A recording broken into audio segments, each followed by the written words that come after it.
todos los venezolanos, todas las venezolanas tenemos que unirnos en un solo corazón, en una sola fuerza, para decirle al gobierno de los Estados Unidos, basta ya de saqueo, basta ya de robo. Citgo es Venezuela, Citgo le pertenece a la República Bolivariana de Venezuela, al pueblo de Venezuela. Y su dueño nominal, el dueño de sus acciones, es Petróleos de Venezuela, PDVSA. Empresa constituida y que funciona en Venezuela, con 80.000 trabajadores y trabajadoras. Una sola PDVSA, no la PDVSA fantasma creada por los golpistas, por la oposición extremista de derecha esta, de la PUC, porque tengo que decirlo, esa plataforma unitaria que ustedes ven por ahí, ese grupo político que ustedes ven por ahí, que ahora y que van a convocar primaria, que sacan candidatos, candidatas, lavándose la cara, ellos son los que están detrás del robo de la empresa Citgo que le pertenece a todos los venezolanos. Una empresa que está cotizada en unos 13.000 millones de dólares. Le pertenece a PDVSA, a Venezuela. Una empresa que por años, bueno, tuvo una actividad de interrelación con todo el mercado interno de Venezuela, con toda la industria petrolera, que entregaba utilidades a final de año, 700 millones de dólares, llegó a entregar inclusive 1.000 millones de dólares, de acuerdo al año. Una empresa que tiene más de 10.000 estaciones de gasolina a lo largo de la costa oeste y la costa este de los Estados Unidos de Norteamérica, que tiene 3 poderosas refinerías, una superpoderosa empresa que le pertenece a los venezolanos y las venezolanas, y que no podemos permitir, no podemos aceptar que sea saqueada, que sea robada, que Venezuela sea despojada de uno de sus activos, sencillamente por el filibusterismo imperial. Bienvenidos todos y todas a nuestro programa En la Balanza. Hoy, como pudimos observar en el video, el presidente de la República, Nicolás Maduro, hacía un llamado a todos los venezolanos y a todas las venezolanas para unirnos en un solo corazón, en la defensa permanente de los intereses de la República Bolivariana de Venezuela y de su soberanía, especialmente en este momento que se sigue fraguando un mecanismo dentro de las medidas coercitivas del bloqueo que tienen contra Venezuela para hacerse de una filial de Petróleos de Venezuela que es Citgo. Como decía el presidente, tiene además un valor nominal importante esa empresa, tiene una cantidad de activos imponentes que están localizados en Estados Unidos y por supuesto detrás de eso lo que hay es un poco más de esta guerra contra Venezuela y esta agresión económica. Para hablar de esto y otros temas vinculados tenemos a una invitada muy especial, a la diputada Ilenia Medina. Bienvenida, diputada. Bueno, gracias por invitarme a La Balanza. ¿Quién mejor que la diputada Ilenia Medina, que además es miembro de la Comisión de Política Exterior? También está involucrándose en una comisión especial que se va a aprobar y de la cual nos va a contar un poco de qué se trata en la Asamblea Nacional para la defensa de los intereses de la nación. Es importantísimo, días antes la vicepresidenta Delcy Rodríguez en rueda de prensa dio toda una explicación, un recorrido de lo que ha ocurrido con el caso de Citgo y los fraudes que se hicieron ante la Corte de Delaware, que se hicieron también en el laudo arbitral previo a la Corte de Delaware y lo que ha continuado incluso con esta supuesta licencia que ha otorgado la OFAC para poder entregar a supuestos acreedores este tan importante activo de la República. Diputada, nosotros en Revolución siempre hemos aprendido a hablar, a ir de lo macro a lo particular y viceversa. O sea, este problema de Citgo es importante que se explique o se nos hable desde lo que ha implicado la guerra económica, lo que implica la agresión contra la soberanía y la estabilidad política de la nación. Háblanos un poco de cuál es la opinión que tiene, cómo encaja este fraude y este crimen que se está cometiendo contra este importante activo dentro de todas las agresiones contra Venezuela. Bueno, creo que es muy puntual tu pregunta y muy pedagógica para explicarle a nuestro pueblo algo muy complejo, como es eso. Es poco entendible que en primer lugar Estados Unidos y la Unión Europea desde hace bastante tiempo, unos cuantos años, han venido actuando, afectando todo el orden jurídico internacional, luego de la Segunda Guerra Mundial, que se construyó con mucho esfuerzo y de la cual formaron parte inclusive ellos, ¿no? Los países del sur, los países en desarrollo, como se decía en esa oportunidad, y los países desarrollados. Hay un desconocimiento muy contundente de parte de ellos sobre la norma internacional que regula no solamente las relaciones diplomáticas, sino las relaciones comerciales, financieras, para garantizar la paz.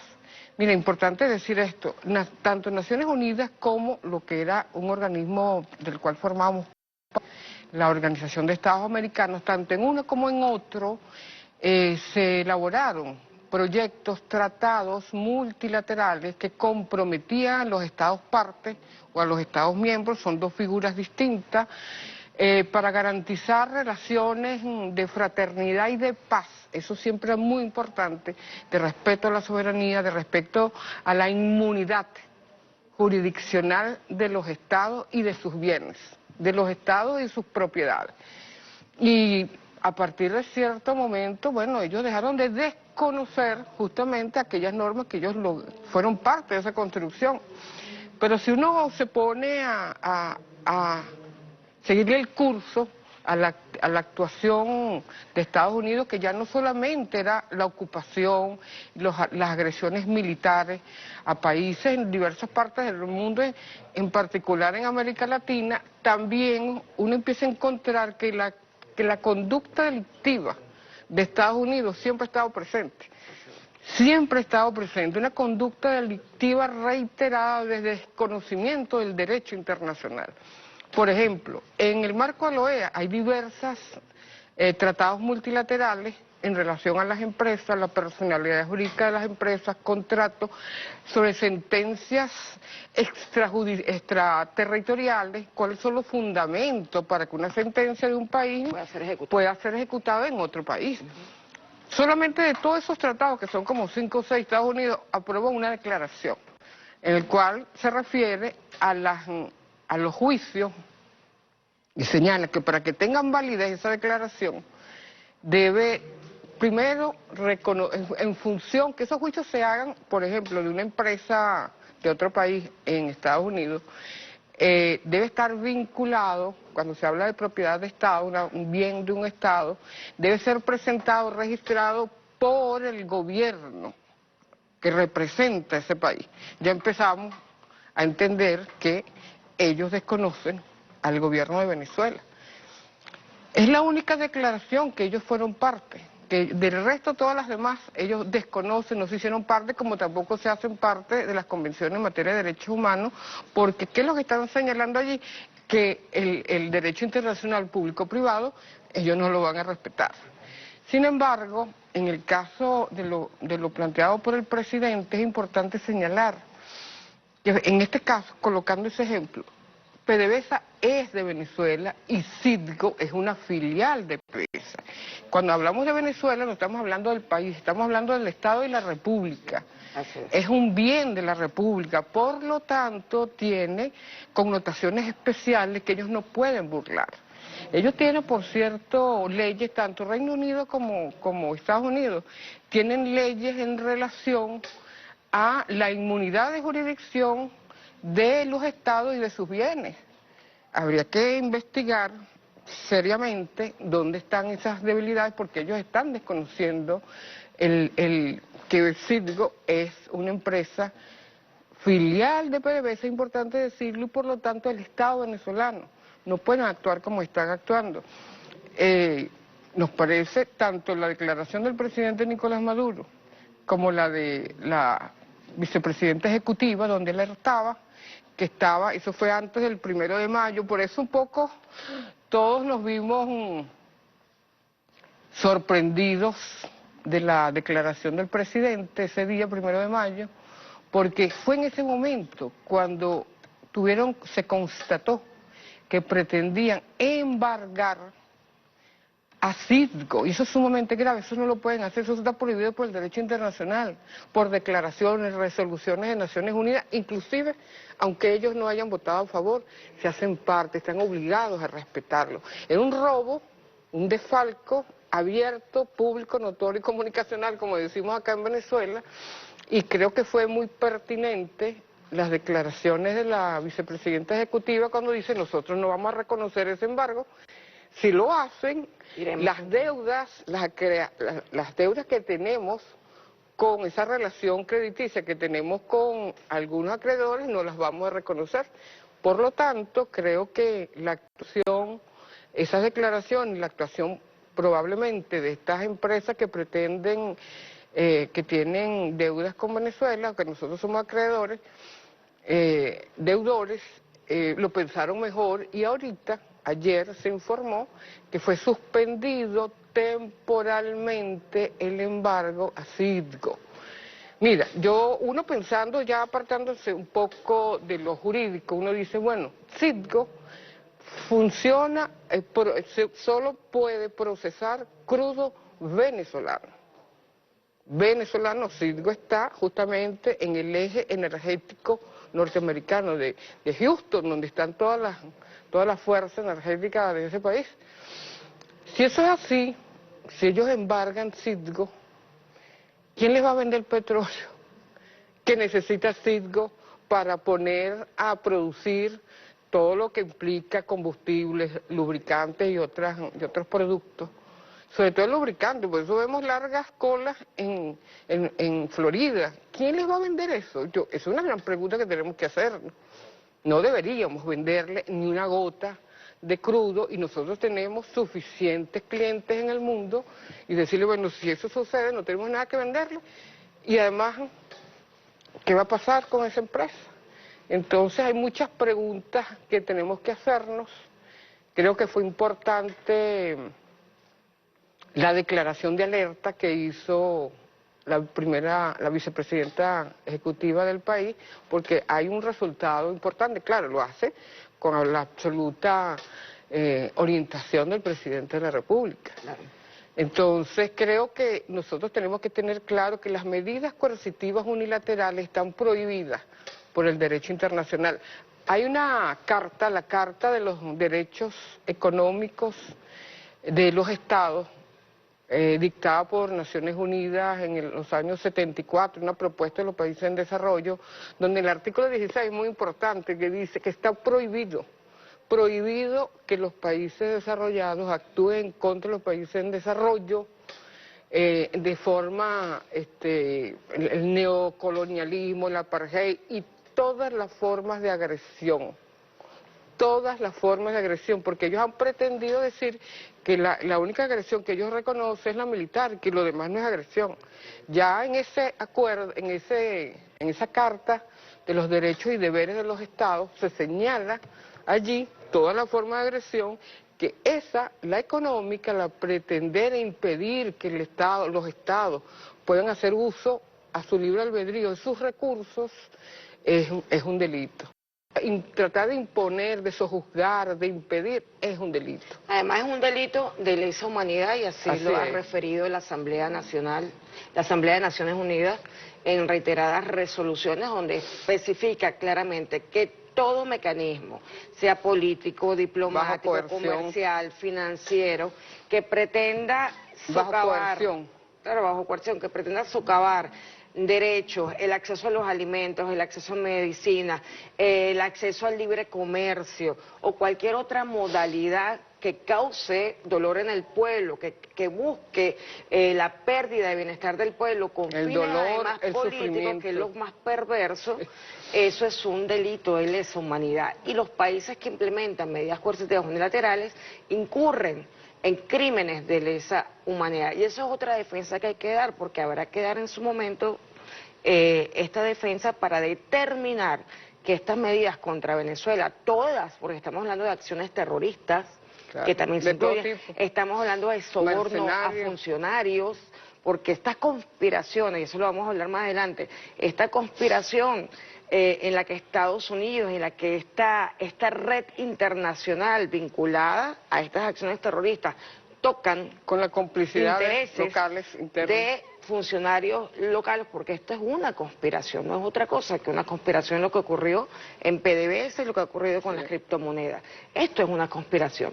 Y todas las personas allí involucradas han sido tocadas, han sido estudiadas, han estudiado sus debilidades, sus vicios, sus fragilidades y han sido tocadas por estas redes para generar desestabilización en el país y atacar el corazón de la República, que es nuestra gran empresa petrolera. Sobre este tema vamos a seguir conversando con la diputada Ilenia Medina al regreso de este espacio.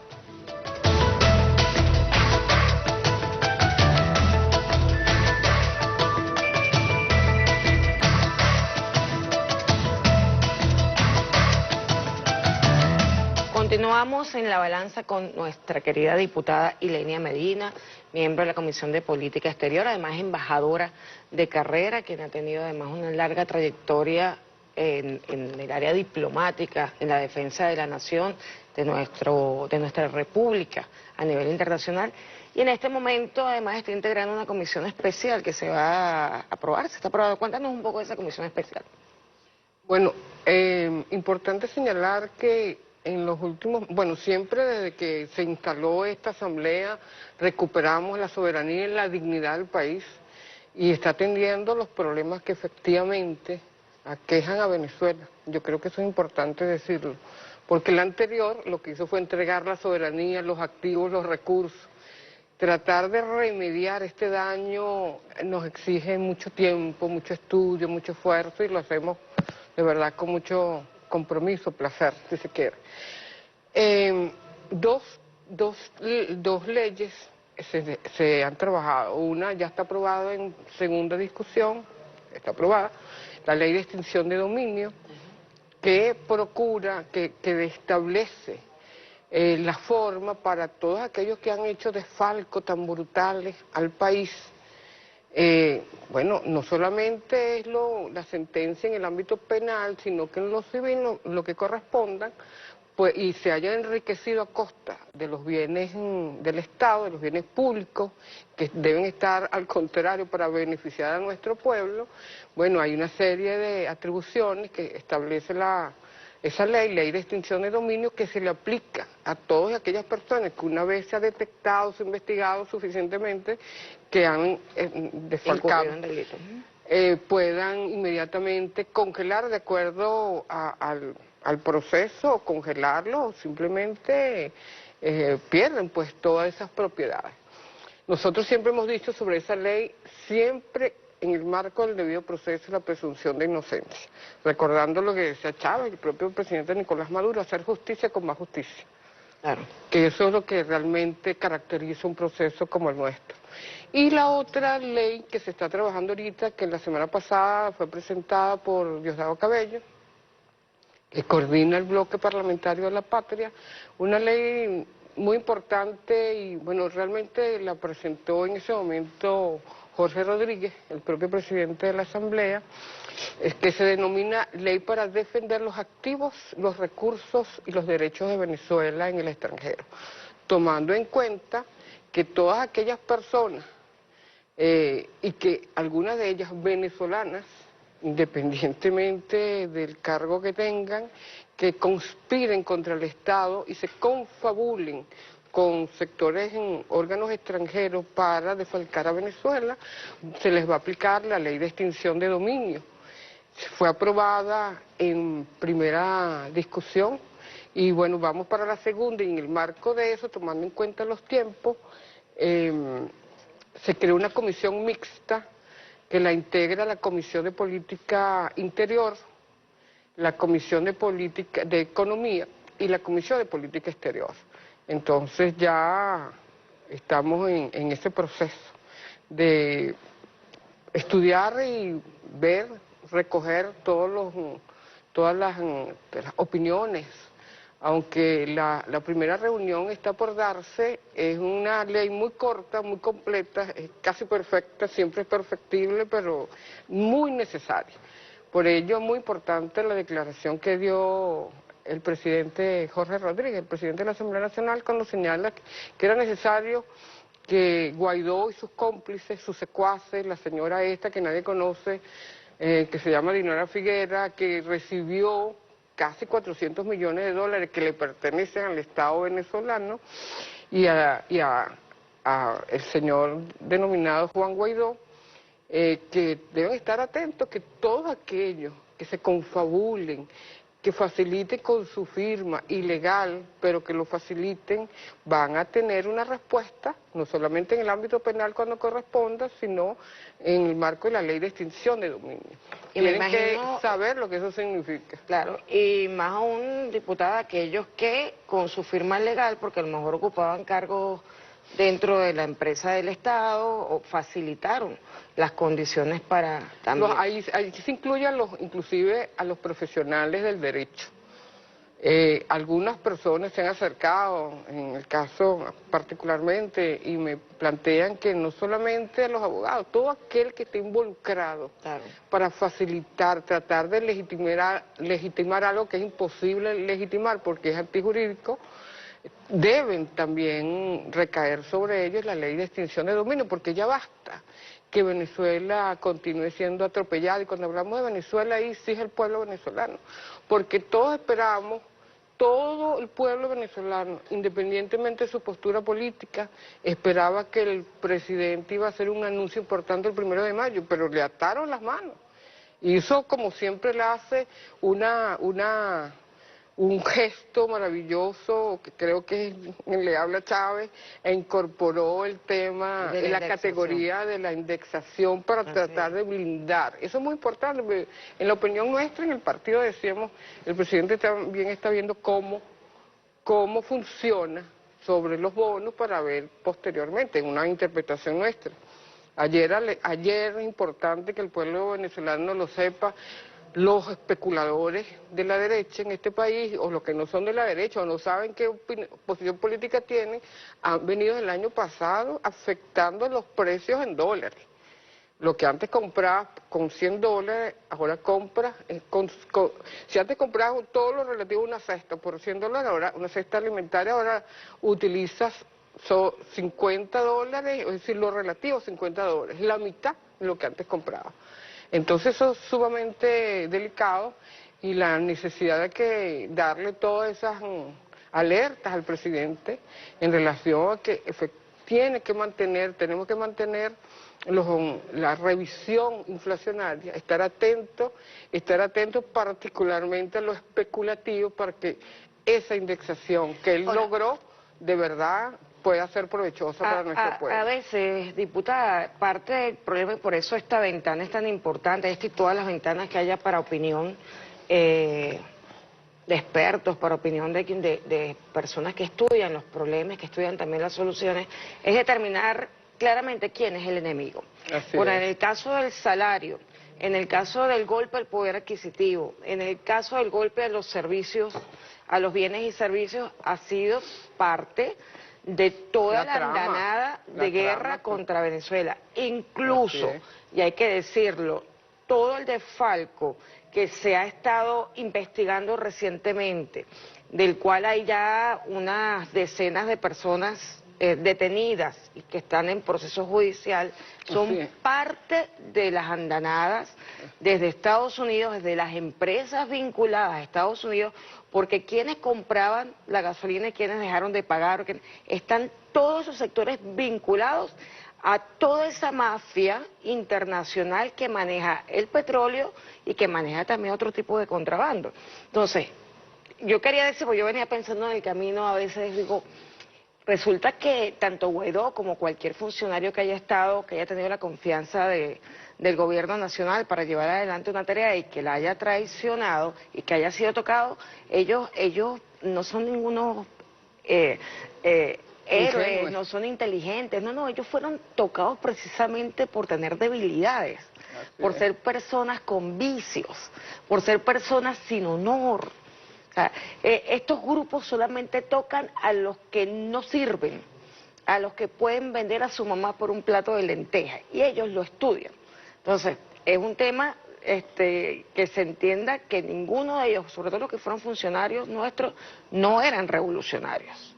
Yo No te digo eran algo personas más, Olga. comprometidas, eran personas con grandes debilidades que en algún momento estuvieron a lo mejor comprometidos, pero que sus debilidades le hicieron frágiles y fueron captados por estos sectores. Mira, el imperialismo siempre estudia a todos aquellos Claro. que necesita abordar, de una Así manera u otra, cuáles son sus debilidades humanas. Si son hombres, como si es el tema de la mujer o es el dinero, cualquier debilidad que pueda conseguir. Ahora, yo creo que es muy importante tener en cuenta que independientemente de lo que haga el enemigo, es la fortaleza interna. Y cuando uno evalúa todo lo que significa el tema de la corrupción, el tema de la corrupción está presente en cualquier sociedad. Ahora, es un hecho fundamentalísimo que el modelo capitalista es el que más se presta para eso. Si estamos construyendo con mucho esfuerzo, resistiendo una andanada, la andanada imperial, el bloqueo, es así como muy difícil suponer que estos personajes a quienes se les dio toda la confianza, el presidente, y cuando hablamos del presidente estamos hablando del pueblo, porque fue elegido por nosotros, Así. hayan burlado esa confianza cuando tienes toda una agresión que tienes que trascender a ella y alimentar a este pueblo.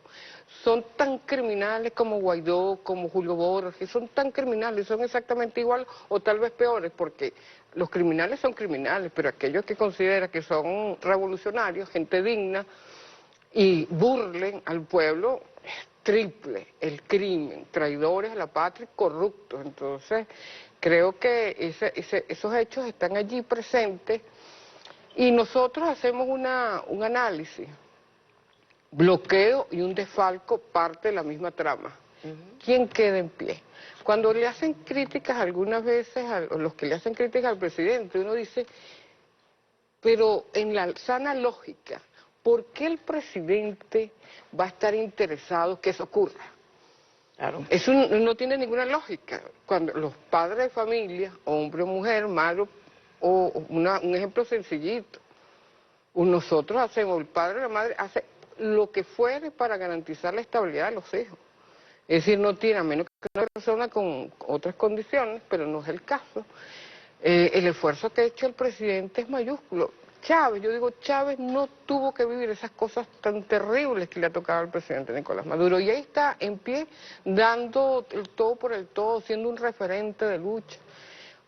Pueden haber críticas, sí, como todo ser humano, todos los procesos son perfectibles, todos somos perfectibles, todos los seres humanos cometemos errores, pero la disposición del presidente de colocarse al frente y dar esperanza y conducir este proceso es extraordinario. Es que además es conducir una guerra. Así es. Porque no se trata de conducir un Estado en condiciones normales o en Conducir un condiciones país de paz. bajo amenaza a la victoria. O sea, no nosotros cualquier cosa. ciertamente, lo hemos dicho muchas veces, independientemente que aquí no caigan bombas, están cayendo otro tipo de bombas. Está subiendo el dólar, está subiendo la inflación, hubo desabastecimiento, hubo agresiones terroristas. No hay guerra por la hubo, habilidad del o sea, presidente, porque ya estaríamos en un país... cierta, precisamente, o sea, es entender, o yo quisiera, diputada, desde su reflexión, es el tema de comprender, por ejemplo, en Irak generaron una guerra, Sí. que estamos hablando de Libia. cientos de miles de muertos en Libia, que se apoderaron de Libia, que estamos hablando que 11 años después ese país está devastado y no tiene ninguna riqueza de las que tenían ni las reservas internacionales, porque 300.000 millones de dólares desaparecieron de los bancos europeos. O sea, hicieron todo eso, atacaron Libia, atacaron Irak para llevarse las riquezas, en caso, llevarse el petróleo gratis. O sea, eso es una forma de guerra, donde invierten en terroristas, invierten en mercenarios. En Venezuela les costó meter mercenarios, en Venezuela les salió mal el tema de los mercenarios, en Venezuela les ha salido mal el tema de la guerra. Entonces, ¿cuáles son los mecanismos? Bueno, revivir, por ejemplo, en este momento a Guaidó, cuando Guaidó había perdido todo el suelo político. ¿Y por qué lo reviven? Digo yo, pensando aquí, lo reviven porque, entre otras cosas, los que estaban enfrente del desfalco, que ellos también estaban articulando, están detenidos. Entonces, digamos que esta es una forma de guerra, o sea, este tema es una forma de guerra y es propia y se puede hacer cuando el capitalismo aprieta. Cuando el capitalismo se muestra en su forma más descarada, como en el caso de las medidas coercitivas, que son parte de las medidas que pueden implementar en un sistema financiero capitalista, al que lamentablemente pertenecemos porque no tenemos alternativa de sistema financiero internacional en este momento. Pero eso es como entender que esto es una guerra y que el presidente ha logrado la paz y ha dado grandes batallas, no solamente a nivel internacional, sino también interno, para lograr la estabilidad y lograr los recursos para la República. Mira, yo simplemente le agregaría que es una guerra de agresión. Es decir, es un país, nosotros no hemos actuado en contra de Estados Unidos en ningún momento, claro, como no lo hemos hecho con ningún otro país. Y eso es un delito. Está prohibido por el derecho internacional en todo momento. Antes de Naciones Unidas y ahora con Naciones Unidas, no es posible lo que hace Estados Unidos contra Venezuela, es un delito. Es un delito y de unas magnitudes que que deberían ser juzgados por la Corte Penal Internacional. Aprovechamos de decir que hay un juicio que Venezuela, una demanda que Venezuela consignó ante la Corte Penal Internacional contra Estados Unidos, y el señor Karim Khan, inglés, no ha hecho nada como fiscal para iniciar ese proceso cuando es público notorio, igual como sucede con Palestina. O sea, no han hecho nada, absolutamente nada, cuando el exterminio del pueblo palestino es abierto. No son víctimas potenciales, son víctimas reales. Son víctimas, entonces lo que están haciendo ellos justamente, el bien más importante para generar recursos para nuestro pueblo y atender sus necesidades, pretenden embargarlo. Eso es un crimen, eso es como una bomba nuclear contra el pueblo venezolano, y que este señor no se pronuncie, bueno, simplemente explica. Ahora, en ese marco, que no han podido ni podrán provocar la guerra civil, el magnicidio, toda aquella violencia que ellos han provocado hasta ahora, hay que reconocer que parte de la dirección del presidente Nicolás Maduro, cuando él convoca la constituyente en el 2017, en un momento en que todos suponíamos que íbamos a una guerra civil. Que íbamos a una guerra civil, nadie la quería. Bueno, nosotros, el chavismo no la quería, los otros la provocaron de mil formas. Y ahí está, una respuesta contundente, y eso es lo que a ellos los enerva. Estamos hablando del mundo, el imperialismo, que no solamente Estados Unidos, es la Unión Europea, es Canadá, por Dios, que es colonia británica, porque tenemos tantas reservas en lo histórico, en lo jurídico, en lo moral, que somos capaces de garantizar cualquier cosa para preservar la paz. La paz es más importante que cualquier bien que haya existido, porque teniendo paz podemos resolver nuestros problemas, dialogar, buscar, resistir, como está haciendo nuestro pueblo. Entonces, eso vale muchísimo. Mira, siempre quiero recordar lo que sucedió con Libia. Chávez estaba vivo y trató de crear una comisión, promover una comisión en Naciones Unidas para impedir que atacaran Libia, para impedir su invasión, porque sabía lo que iba a pasar. Lástima que algunos funcionarios libios no lo aceptaron. Ahí está. Nos vamos a un corte y seguimos analizando este importante tema, sobre todo desde la defensa ética de la Revolución Bolivariana, de la República Bolivariana de Venezuela y de los activos e intereses de la República. Nos vamos a un corte y seguimos con la diputada Ilenia Medina.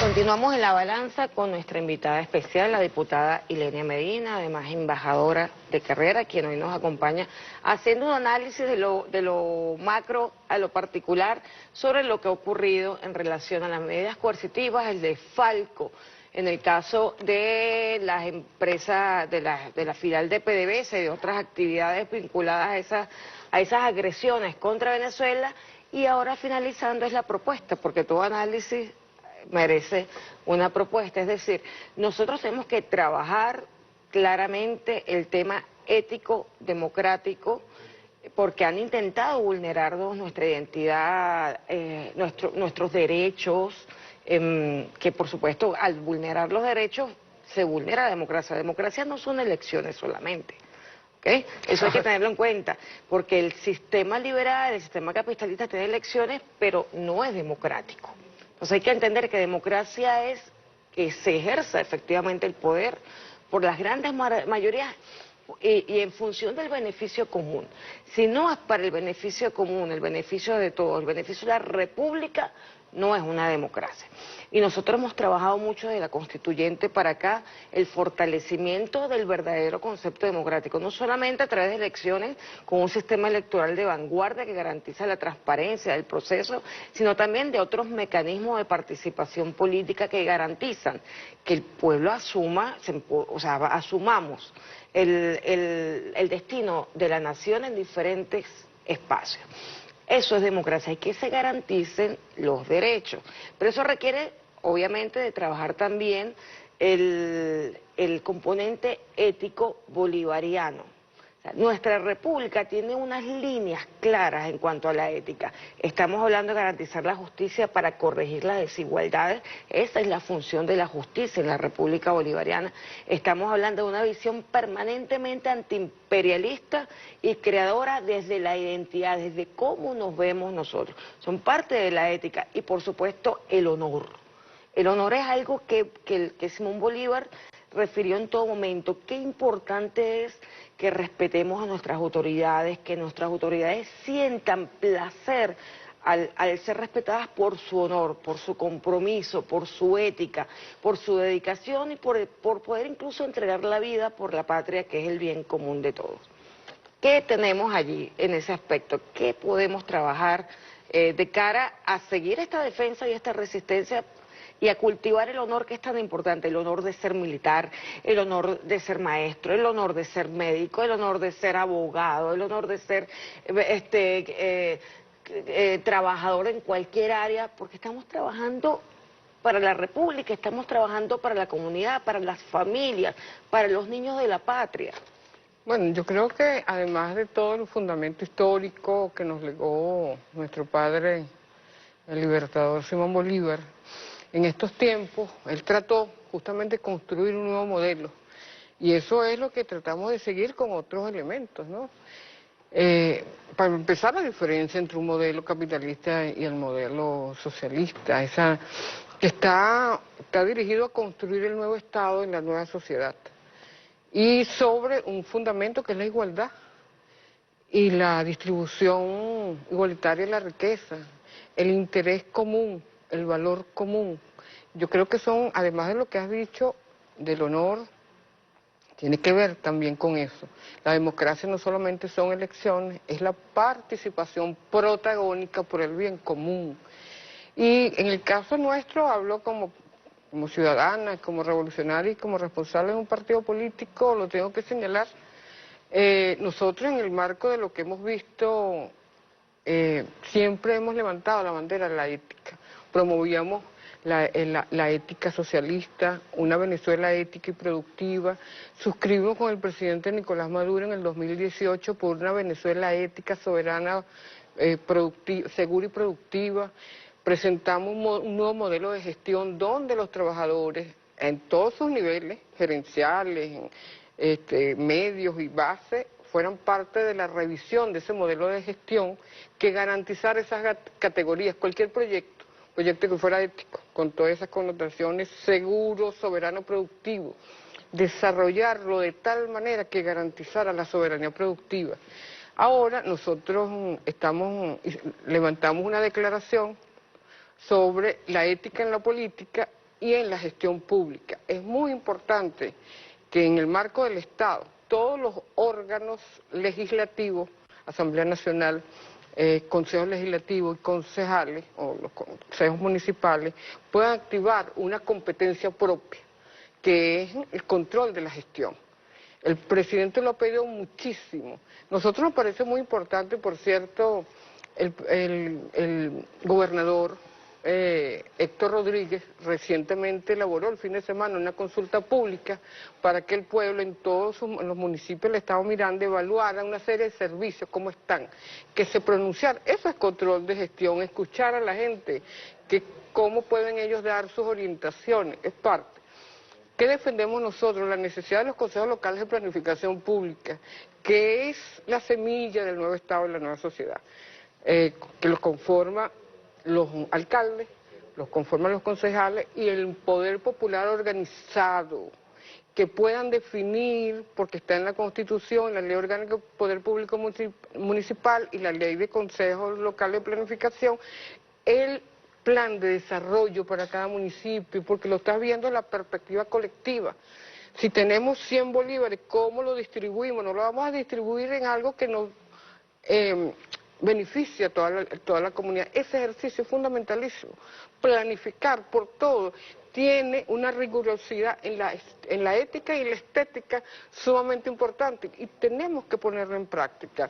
Nosotros ahorita, los trabajadores que militan en el PPT, en CBG y PDVSA, están proponiendo una constituyente de los trabajadores con el propósito de trabajar de la mano del presidente Nicolás Maduro para lograr garantizar la soberanía productiva, porque ¿qué es lo que dicen ellos? Si efectivamente el plan económico del presidente en el marco de este bloqueo tuvo resultados, porque se llevaron un poco de plata, los que traicionaron al país, ahora nosotros podemos asumirlo, somos los que garantizamos la soberanía productiva, sabemos dónde está el desfalco, por qué ocurrió, porque ellos desmontaron todos los instrumentos SAP, que no tenían por qué, o sea, todos aquellos instrumentos internos para saber lo que recaudas, lo que tienes que invertir, lo que está dirigido al Estado, etcétera. Y además con ellos se comprometen a, además de cumplir con el deber que tienen de garantizar partidas para el presupuesto nacional, garantizar las partidas necesarias para invertir en las empresas que corresponda, también sabrán cuánto les corresponde para su salario. Una visión de esa magnitud sería importante. Ahorita están discutiendo ellos, todavía no está declarada como tal, porque están dando los pasos para construir todo ese fundamento, será un reglamento interno, porque no se trata de apropiarse de las empresas, sino de verdad de ser protagónicos de la perspectiva de la ética colectiva. Yo creo que eso es muy importante. Si los trabajadores hubiesen tenido justamente la posibilidad de ejecutar lo que ellos siempre han sido, los sujetos históricos de un proceso como este, no hubiese ocurrido esto. No tenemos la menor duda. Tenemos experiencias hermosísimas de trabajadores en ambas empresas, como ocurre en el resto del país. Nosotros hablamos de lo que más conocemos internamente, además que son los pilares de la economía venezolana, y han hecho un esfuerzo extraordinario. Lo que ellos han hecho no ha sucedido en ninguna parte del mundo. Se amarraron el cinturón, se aguantaron al cansancio y garantizaron que las empresas siguieran produciendo. Innovan, llegan a inventar cosas, innovar para la elaboración de repuestos porque no había recursos. Es decir, han hecho cosas extraordinarias. Algún día habrá alguien que sea capaz de escribir esas historias hermosas. A ellos les corresponde ahora asumir ese liderazgo. Y creo que, bueno, es parte del debate político que están haciendo con el ánimo de lograr continuar adelante en este proceso que es muy visto por el mundo. Unos nos vigilan para hacernos daño y otros porque somos un referente de lucha. Esa es la ética en la democracia. Así es. Y eso yo creo que es fundamental, diputada, porque nosotros tenemos que reconocer el gran trabajo que han hecho los diferentes hombres y mujeres en las diferentes industrias del Estado, en las diferentes, también no solo industrias, sino también, digamos, que en la administración pública en general. O sea, con mucho trabajo, mucho esfuerzo, mucho amor por los años que se han dedicado a la administración pública, han continuado soñando con llevar adelante la función del Estado, aún cuando estábamos siendo y estamos siendo agredidos. ¿Agredidos de qué manera? Porque la agresión con las medidas coercitivas afecta principalmente a la administración pública. Sí. Porque en el caso de Venezuela, al ser un Estado fuerte, un Estado que produce la gran cantidad de ingresos, el 98% de los ingresos los producía la industria nacional, la industria del Estado. O sea, al atacarlo a ellos, por supuesto, golpeas a los trabajadores de la administración pública, minimizas, vuelves el Estado a un Estado mínimo, que eso fue lo que se intentó, perjudicas notablemente el bienestar de toda la familia venezolana, generas las migraciones económicas, generas condiciones de desigualdad, ¿ok? O sea, impones de alguna manera todos los vicios del modelo capitalista al generar desigualdad dentro de la nación. Obviamente ahí se construye un caldo de cultivo para la corrupción. Ellos lo saben. Entonces, lo buscan, lo procuran. Lo procuran. Entonces es un tema creado, procurado, y que estamos venciendo, y que vamos a seguir venciendo, porque esto va a estar siempre, porque además estamos hablando de, digamos que de eso no se llama política, sino de decisiones del imperio de las grandes transnacionales por seguir acaparando riquezas en el mundo. Entonces, mira, hay un ejemplo, antes de que concluya, cuando el COVID, y estábamos realmente una semana, 7+7, creo que lo llamó el presidente, el mundo entero paralizado, gente que estaba pasando hambre en los países desarrollados, entre comillas, y Venezuela fue un ejemplo. En todos los espacios había frutas, verduras, es decir, cerrado, bloqueado, y con COVID, Venezuela fue uno de los países que mejor salió en la calificación mundial, menos letalidad, personas atendidas, es decir, un esfuerzo extraordinario, es un ejemplo, y allí te define lo que venimos haciendo desde hace 24 años ya. Así es. No, y además no solo eso, sino que ahí también hay un elemento importante, que se unieron los venezolanos y las venezolanas, independientemente de posiciones religiosas, ideológicas, políticas. Allí estuvieron dando la batalla junto al presidente de la República, al Gobierno Nacional, a la Comisión Presidencial contra el COVID, a cada una de las familias, y todos nos dimos la mano para salir adelante y salir de la mejor manera con el menos daño posible, aunque tuvimos muchas pérdidas, evidentemente gente muy querida en todas nuestras familias, en todos nuestros espacios, Cifras mínimas, pero comparadas con Europa, digamos que dimos una batalla y salimos mejor librados que otros países. Igualmente ocurre con esta situación de el robo a circo, también la situación del Esequibo, que en otro momento hablaremos de ella, que es más de lo mismo, o sea, es la misma tenaza que nos están aplicando, y así otras cosas que nos han ido aplicando, y que merece que todos los venezolanos y todas las venezolanas reconozcan las diferencias que tenemos y busquemos puntos comunes. El punto común es la defensa de la República, que nacimos con Bolívar, que nacimos con Miranda. La unidad nacional. Exactamente, unidad, unidad y unidad. Gracias, diputada, por habernos acompañado.